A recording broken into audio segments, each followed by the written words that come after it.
آپ کے پاس واپس مزمل صاحب، شرح سود میں اضافے کا مطالبہ بھی پہلے بھی شرح سود 17% سے شاید زیادہ ہو رہی ہے، تو اگر مزید اس میں اضافہ کیا جاتا ہے اور بجلی کے ٹیرف بڑھانے کا مطالبہ بھی ابھی جو تازہ ترین سامنے آ رہا ہے، پھر آئی ایم ایف تحریری گارنٹی چاہتا ہے حکومت سے کہ وہ قرضوں کی ادائیگی یعنی اقساط کی ادائیگی کیسے کرے گی،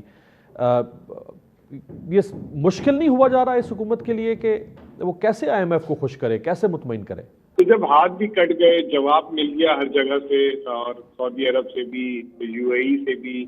چائنا بھی جو ہے نہ 3 میں نہ 13 میں، اس کے بعد آپ آئی ایم ایف کے ساتھ مذاکرات میں جو ہے جھول لے کر آئے تو یہ صورتحال تو پہنچتی تھی۔ مجھے سعید انور جو ہمارے کرکٹر تھے ماضی میں، ان کی ایک بات یاد آئی کہ وہ کہتے تھے کہ یار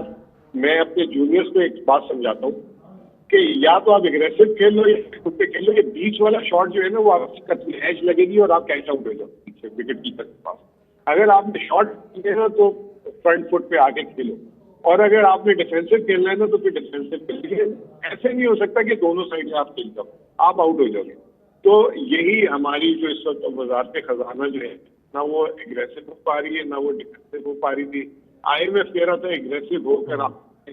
اب ان کے پاس راستہ کوئی نہیں تھا۔ جب انہوں نے ہاتھی گزار دیا، انہوں نے ایکسچینج ریٹ کو ایڈجسٹ کر دیا، انہوں نے بجلی پہ کر دیا، انہوں نے گیس پہ کر دیا، انہوں نے منی بجٹ دے دیا۔ اب وہ جو ایک دو چھوٹی باتیں اگر جس سے آئی ایم ایف کو تسلی ہو رہی تھی تو کر دیتے،